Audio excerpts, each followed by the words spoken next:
Okay. They're taking the technology away from me. I guess that's a sign that you've moved into something resembling management. So I'd like to introduce Battalion Chief Scott Witt. Did I get that right, Steve? Yeah. Scott Witt. Making sure that my memory isn't also failing me. It'd be really interesting. We've obviously had a lot of events recently. We've got a lot of other types of incidents that we're starting to look forward. Well, no, that's a bad way of putting it. Starting to anticipate may occur where we may need to borrow a lot of techniques that have been developed as part of incident management for fires or floods or other related information. And so I encourage everybody to sit tight, take notice, and learn what you can so that you can ask questions so that when something else happens, whether it's a fire, a flood, an earthquake, or whatever else, that we have ourselves just that little bit better informed to react appropriately. All right. Good afternoon, everybody. It's a pretty speedy presentation. I'm going to gloss over quite a few of the slides. I don't believe in death by PowerPoint. But if there is something that you have a question about, raise your hand, shout it out, and we'll dive into it in a little bit of detail. So I've been involved in incident mapping since the mid-90s. We were using GIS back then. It was a lot tougher, and it's gotten easier since then. I started actively using GIS in the late 90s. I want to tell you a little bit about how CAL FIRE is organized and what emergencies we respond to. And I'll give you some history on the last 20 years of incident mapping and what we kind of see is the future for us, both the near-term future and long-term. Just a little bit more about me. I started as a seasonal firefighter with CAL FIRE about 23 years ago. Even though I had a regular fire engine job, I'd also go out on large fires kind of in an overhead capacity. And specifically, I'd go out as a field observer, which is a scout position. It's also technically called the FOBS position. Predominantly, we'd use handheld Garmins to grab points and tracks. We'd download those and generate paper maps. I self-taught 3.1, and right after that I joined Incident Command Team. Now we call them Incident Management Teams. I'll explain what that is in a few minutes. On it for about 5 years, responding to large incidents as the GIS mapping lead. And currently I am the state pre-fire engineer, the state pre-fire planner. Every unit in CAL FIRE has one. I'll kind of explain a little bit what we do. We're essentially the fire GIS of the department. So CAL FIRE protects about 1/3 of the state. Local government protects about 1/3. Federal Forest Service, parks protect about 1/3. CAL FIRE protects about 1/3. We also protect, through emergency service agreements, about 150 city, district, and county agencies. The largest example is we essentially are Riverside County and Riverside City's fire departments. So if you're down in that county and you see a city engine driving by, there's a high likelihood it's CAL FIRE staffed, CAL FIRE personnel. We are an all-risk fire department. Primarily, everybody thinks of us as a wildland or more specifically a watershed fire department. Kind of our charter is to actually protect watershed so that the watershed has value to the citizens of California. We do respond to fires, floods, earthquake, hazmats, medical aids, vehicle accidents, all the all-risk fire department response that you can think of. Department-wide, looking at about a 10-year average, we respond to about 450,000 emergencies per year. And we have about 7,000 mixed permanent and seasonal employees, about 5,500 permanent personnel, and about 1,500 to 2,000 seasonal personnel. Every CAL FIRE unit, and there are about 27 statewide, has a fire captain that's a GIS person. They're called a pre-fire engineer. They do planning, they do analysis, and the fun part to that is no GIS experience is required. It's a great promotional opportunity, both getting into it and getting out of it.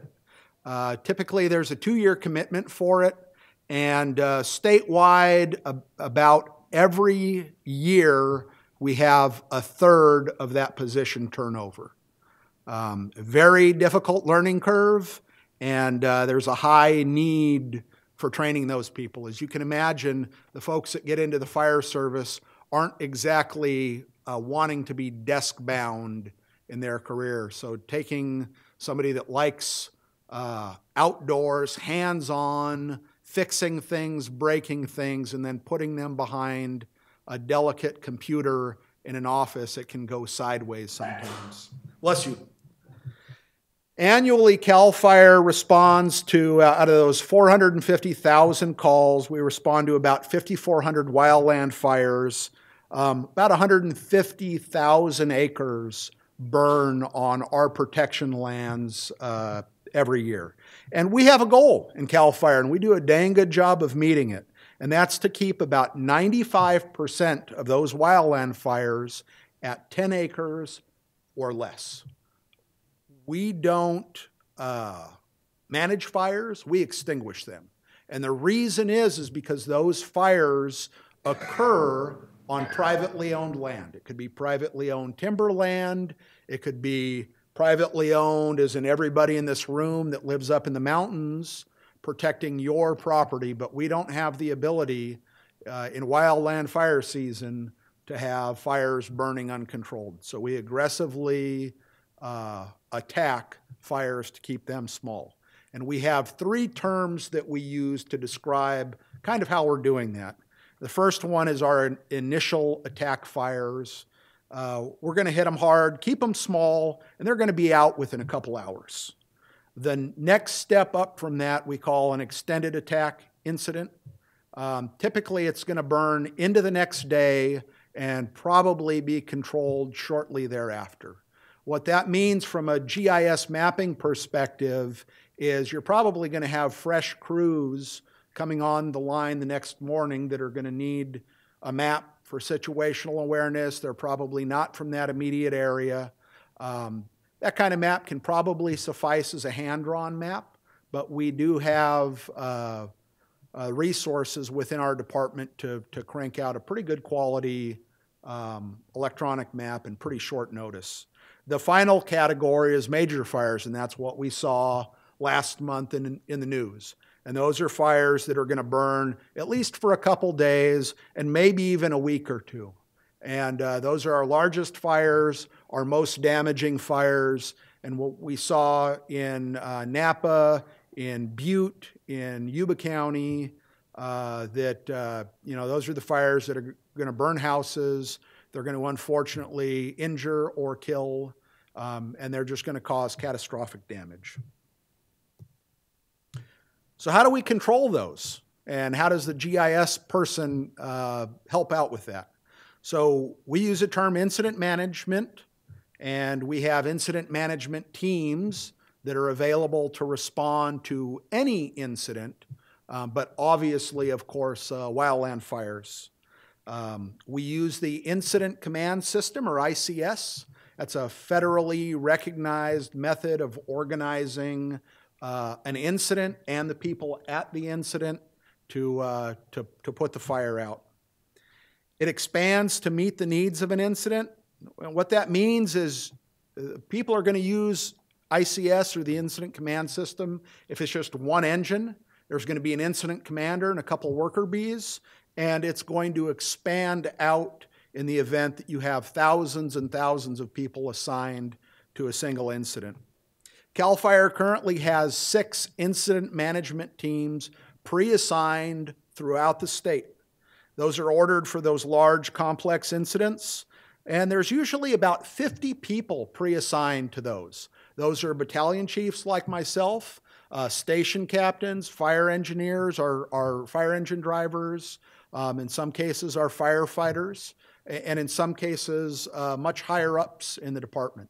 They have obviously their regular work job, but then they also have a pre-assigned function on that 50-person incident management team.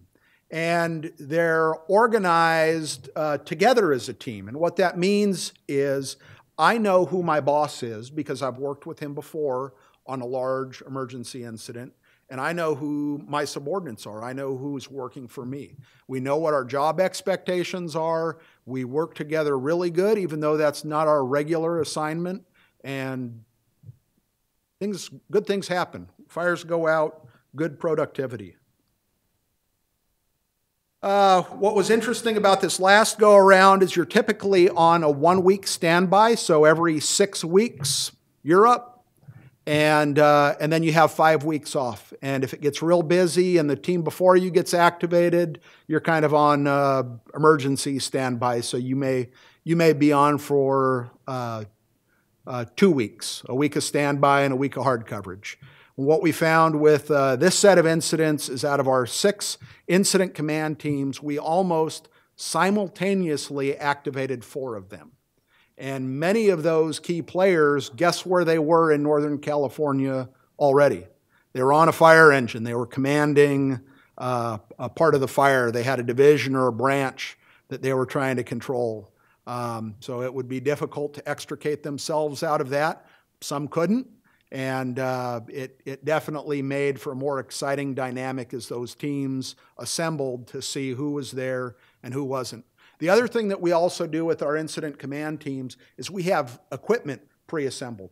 So as a GIS lead, one of the things that I'm expecting is in the rotation of resources coming to me, I'll get a large trailer with a dedicated GIS technical person assigned to that trailer, probably several networked laptops or desktops with GIS software preloaded on it. So as we're trying to assemble as a team at the incident, we're not trying to patch different computers together and kind of build something on the fly. So that's something that we have. We call it our emergency resource directory. That's also how we get porta potties. It's how we get sandbags. It's how we get large commercial vendors providing us food. So it's something that as a GIS lead, I know that that's a resource that's coming to me, and 3 other teams also asked for it. So the likelihood of you getting it right away, or maybe you getting 2 and the other guy getting none, and the confusion of the battle, it can make things interesting. And here's what that incident command structure looks like. The biggest takeaway of that is you've got a manageable span of control, so you can see that IC or incident commander at the top of the pyramid. Essentially, he has 4 people that report directly to him, and then underneath those, they have 4 people that report to them, and it just kind of pyramids down. I'm showing the few major players with the incident commander. You've got the operations section. That's where all the fun stuff happens. That's where all the firefighters are putting water on the fire. The opposite of that is the finance section. Nothing fun happens there. They're doing timekeeping. They're tracking hours on resources. They're trying to track down hired equipment, that private dozer that nobody's been able to find, but we're paying $1,000 a day for it. You've got logistics, very important. Try having a late feeding once at the incident after you've come in on a long day on the line and see how well it goes if people aren't getting their meals on time. So the old adage that an army moves on its belly, that's what logistics is trying to handle. And then finally, for the GIS folks, we fall under the planning section. And underneath the plan section chief is the situation unit, with field observers and GIS people working for them. So for the planning section, he reports directly to the IC. He processes all of the incoming intel on the fire. He decides what's actionable and regurgitates that information out to the responders and the public in a useful fashion. Reporting to the plan section chief is a situation unit. They know what's happening specifically with the fire. Where is the fire? How fast is it moving? They're responsible for map production. The FOBs, the field observers, are the ones that are actually out on the fire line collecting that intel, and the GIS is the map makers with vendor support cranking out plots and cranking out lots of prints. Incident GIS is a meat grinder. It chews you up and spits you out. It's generally a 24-hour work cycle, as most of the operational positions are. The day begins and ends at 7 a.m. It starts with a morning briefing for the thousands of assembled troops. It includes a daily written incident action plan. And it also includes a daily set of maps. So that accounts for literally every single person on the incident. So this is the daily written plan for the Southern Lassen or Sonoma Lake Napa unit, specifically the Atlas Fire, and it lists hundreds of fire engines, dozens and dozens of dozers, thousands of firefighters. It's produced daily on a 24-hour cycle, and there is not a lot of error in it. The other thing that's produced on a daily work cycle is this almost 40-page map packet. It's taken from a large map. It's chopped up essentially into 1 to 24,000 tablet-sized maps, and the idea is that if you're on an emergency on your piece of line, you've got a paper map of your location. This is also produced every single day. That daily briefing, those are issued out. You're given your work assignment and a safety briefing and told to get out there and put the fire out. The field observers go out as well. They typically spend most of the day up until the mid-afternoon collecting data, and then they scurry back to the incident base to debrief the situation unit leader and your GIS person. They debrief by downloading data like GPS tracks or points, pictures, weather, handwritten notes, map written notes, whatever intel they think needs to get reflected on the next day's map, it's getting produced. Now we're into early to late evening. This is when the GIS work really begins. It starts with creating a best available data, the best fire perimeter that you can make. The fire perimeter is that big shape of the fire, and breaking it into work areas. We call those work areas division and branches. So there has to be coordination that for the next day, hey, this is going to be your division, you're assigned to it, and you've got a real firm break between those two work locations. We add extra information like safety hazards, meeting points, we call them drop points, maybe spots that the helicopters are going to dip out of if there's no lakes nearby. For this incident, we also identified things like evacuation routes, trigger points when you say, hey, if the fire crosses this road, all hell breaks loose, get everybody out of the subdivision. All that has to be accurate, and it's got to be in the map. Recognize that, and I'll show you a few other maps, there's really long print times. We're plotting E-size posters, and that map packet that's circulating right now, that's got 40 pages. We're probably going to print 1,000 of those for the fire crews going out. So if I need maps at 7 and not 7:01, and I need 1,000 maps at 7, we have to work back, and we quickly realize that if there are 40 pages of a 1,000 tablet-sized packages that we need to print. That's 40,000 tablet-size prints that will be done by 7 o'clock. It creates some pretty hard deadlines. Also along those for plots, it's not uncommon to print dozens of plots, and it can easily be hundreds of E-size plots. And for anybody that's done any plotting, if you don't have somebody babysitting the plotter, the second that you walk out of the room, that print head stops. Because it can. Nobody's watching it. And what that means for your GIS person on the incident is you typically work about a 20 to 21 hour day for the first several days, and usually until failure, where you just can't go anymore. Hopefully by that point, we're catching the fire, and the other people that you have working with you can help out.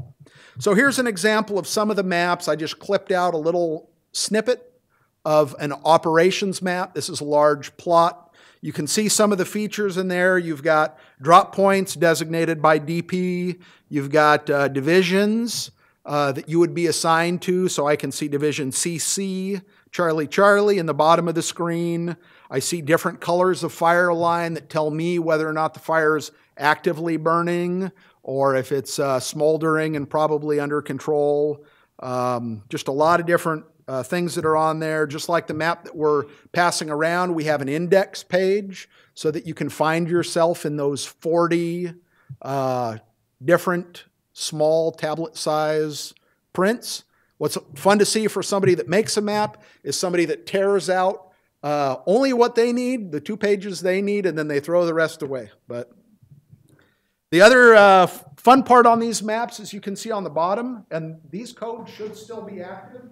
You've got QR codes so that our firefighters with their smartphones can scan those and bring those through a Venza PDF map into their smart devices and actually see where they are on the map in a disconnected environment in real time, which is bad if you make maps because then people quickly realize that you really didn't know what you were doing when you drew the fire line. Couple other things, again, early to late evening. Everything's got to be finished by 7 a.m. And if it's not, heads roll.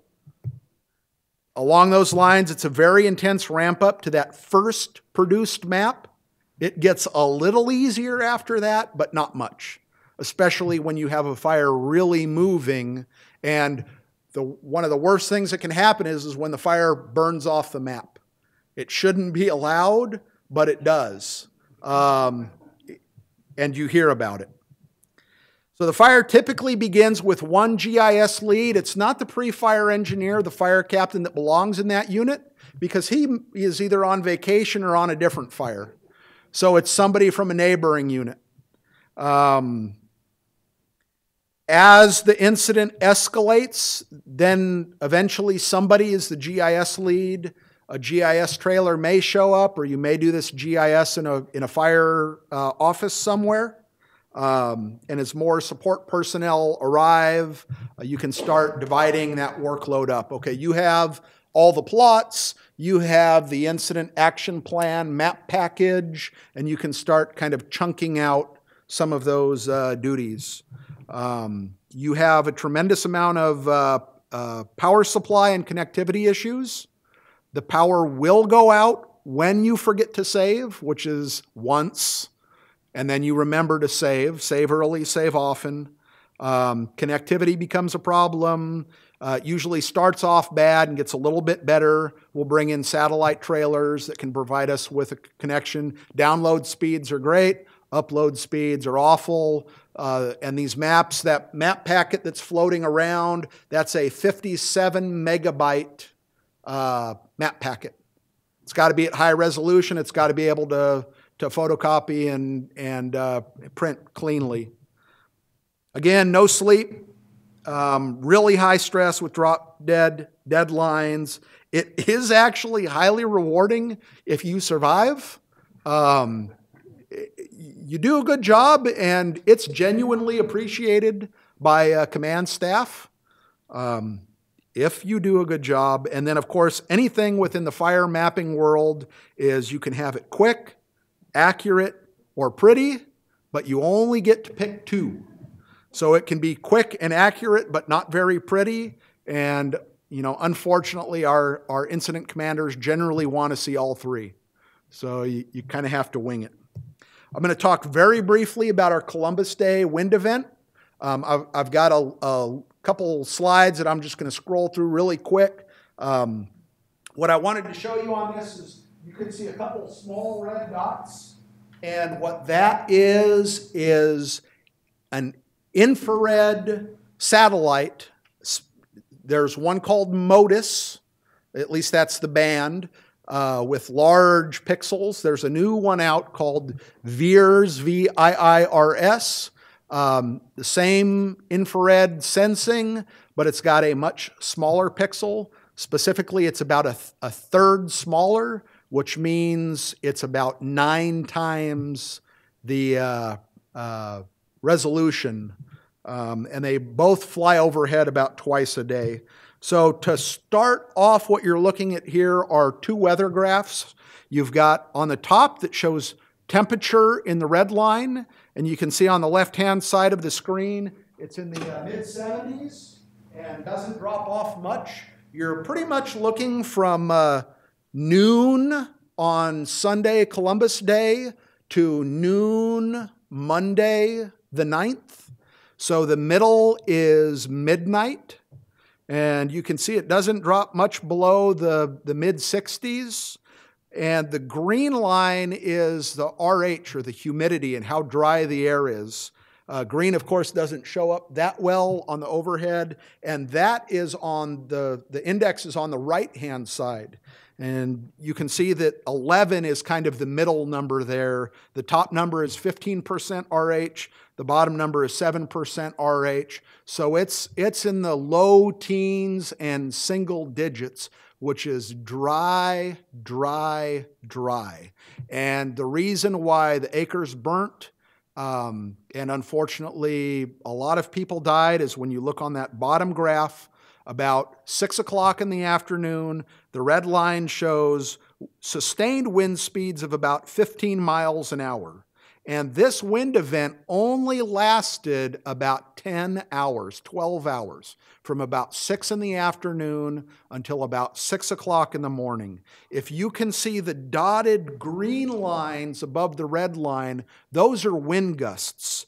And right at midnight, there was a wind gust of almost 80 miles an hour. So you can see the wind gusts throughout the night were solidly in the 40, 50 mile an hour range. They peaked up towards 80 miles an hour and then rapidly dropped back off to sunrise.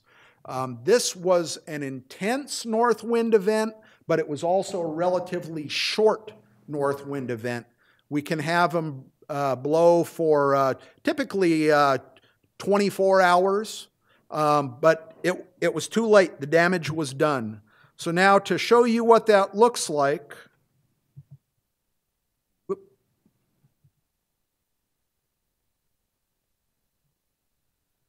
so this is not what I wanted to show, because it's not, how do I make it show the JPEG that I have up? I want to show that JPEG, and it's not. Hey, now it's showing that JPEG. So hopefully I can go through this. Almost no fire detects. This is the afternoon of Sunday the 8th. This is midnight, shortly after midnight on October the 8th.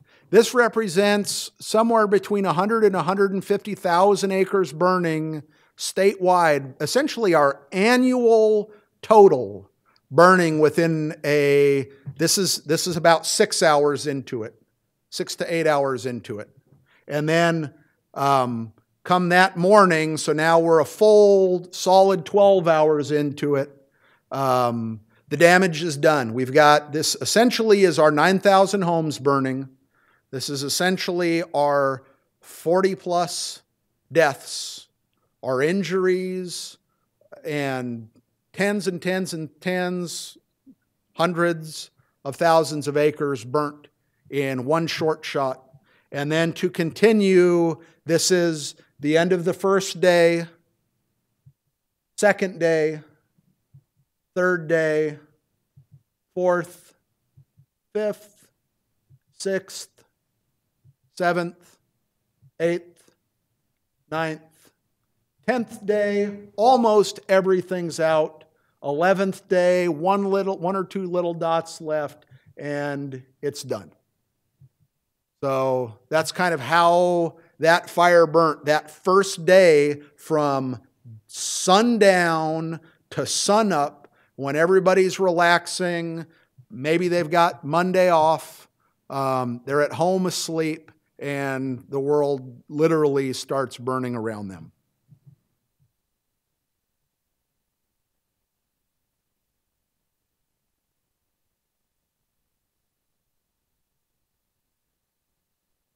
Am I back to, I think so. Yep.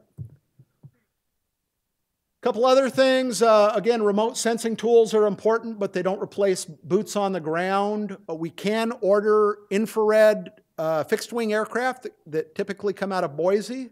They grid our fire areas that are identified. Not that expensive. We've got access to a couple satellite bands. I'm a big fan of the VIIRS. Currently don't have any drones in use. They really create airspace conflicts, and we haven't. It's not something that we're dealing with yet. I already mentioned Venza PDF maps. It's great software, but they've got an absolutely awful licensing model. If I've got 1,000 people coming to a fire Sunday night, who is going to individually license those people? It's an awful model, and I hope we can figure out what we can do to make it better. The way it was, we had individual licenses managed and budgeted. I managed close to about 150, and everybody had their own little fortress of solitude. There's their silo for license management. Now CAL FIRE has a department-wide ELA, room for growth, training included, and it's been a good thing. So just to recap, the old days, we had GPSs and downloads. We used ArcView, ArcMap, 3X up to 10X. And we matched our forest agencies, our federal forest agencies.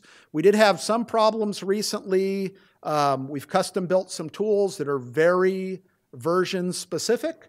And we have what we call a NIFC FTP. I'm not going to bring it up now, but daily our incident shape files and our products, our JPEGs, are posted and hosted on that NIFC FTP. It's a publicly accessible website. You can pull down shape files if there is a zipped shape files. You can pull down geodatabases for the entire incident. Next year, we're transitioning, unfortunately. I don't like learning new things. I'm going to have to learn Pro, and I'm going to have to teach Pro. We're also getting rid of that FTP, and we're replacing it with essentially something that's a lot more collector app-based with AGOL.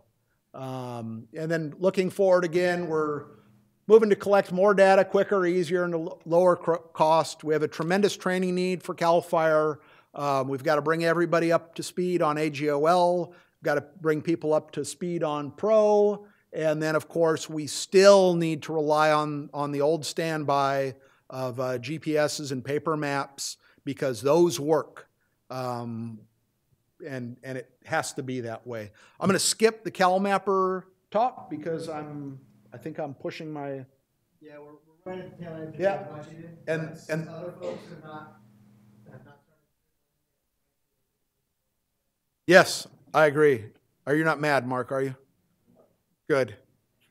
CalMapper is a wonderful program. We use it to track our fuels treatments and our fuel plans, and we're just changing that into version 3, again, AGOL based. And then questions. What can I clarify?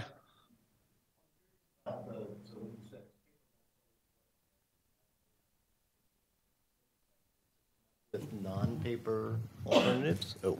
So the question is, why paper maps and what's next? And the answer is, you know, for 3 years I ran an inmate fire crew. And where do they send inmates? Places that dozers can't go and fire engines can't reach. And I'd have a paper map stuffed in my radio pack, and that and my radio were the only thing that were going to be around to get me out of trouble. When the batteries go dead, when I lose connectivity, when I trip and fall and break something, that paper map is still mostly there. Here. Thank you. So you've got ground truth identified on the map itself. What do you do for predictive natures of events that can happen during the actual workday itself? So wind changes, weather patterns. So, not surprisingly, underneath that planning section and in the situation unit, there are technical specialists working in there as well. Just like there's a GIS specialist, I have a fire behavior analyst, I have a weather person, typically somebody from the National Weather Service, an incident meteorologist, that are planning what do we think that fire is going to do? How tall are those flames going to be? If the flames typically exceed about 4 feet in height, you shouldn't have people right on the edge of those flames. It's going to be too hot, and the fire is going to be moving too fast to control. So there is a daily analyst of that that's presented in the mid-afternoon in the planning cycle to figure out what do we need for the next day. Do we have the resources to do it? Does everybody in the room agree with the plan? This is the plan. If you don't agree with it, now's the time to speak up. And they actually make everybody go, I agree with the plan, I agree with the plan, and get everybody on record for that. Are you able to symbolize it, though, in the maps itself? So you have a truth, and then you have this is what could happen this day? To an extent, the Forest Service does more of an analysis, predominantly from the point, if we don't do anything for a day, what will happen? If we don't do anything for 2 days, what will happen? And that kind of sets some decision points for them to manage an incident, but we're not going to manage it. We're going to throw the resources on it to put it out. Okay. We have a question from online. We're going to get taken care of. All right, this is from Adam Henderson, which I believe works for DWR.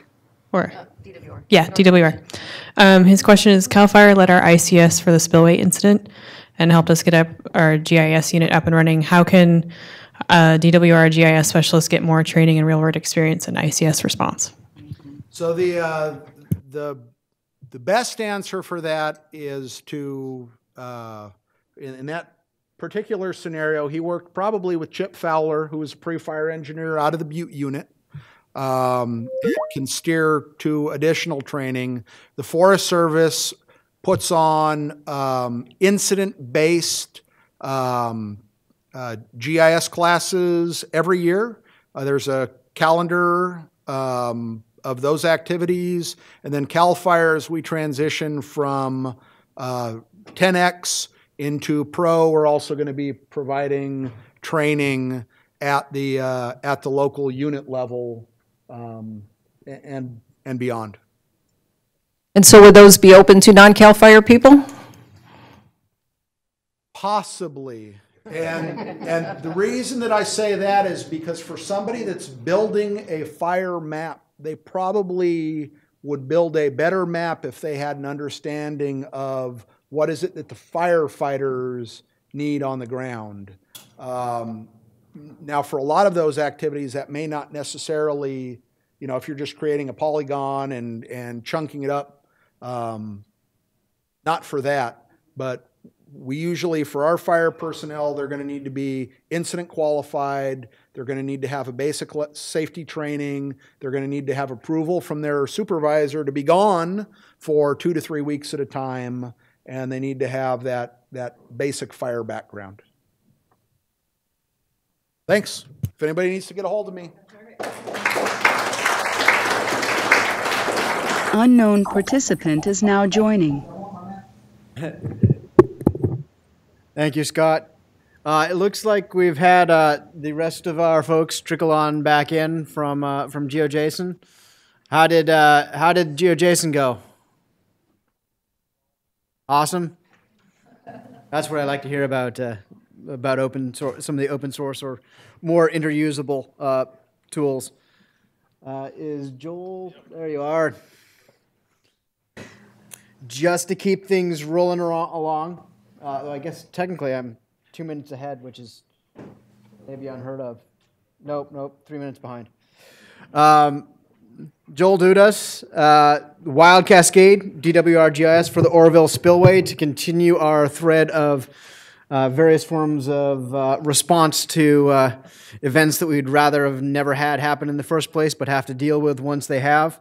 He's going to review some of the applications, the tools and techniques, and specifically some areas of improvement for GIS use in response to the Oroville Spillway incident.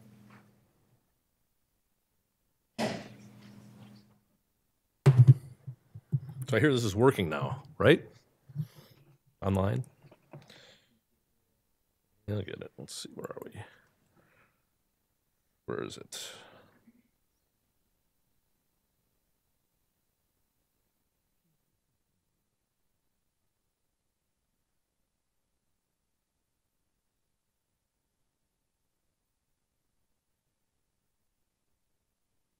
¿Dónde está?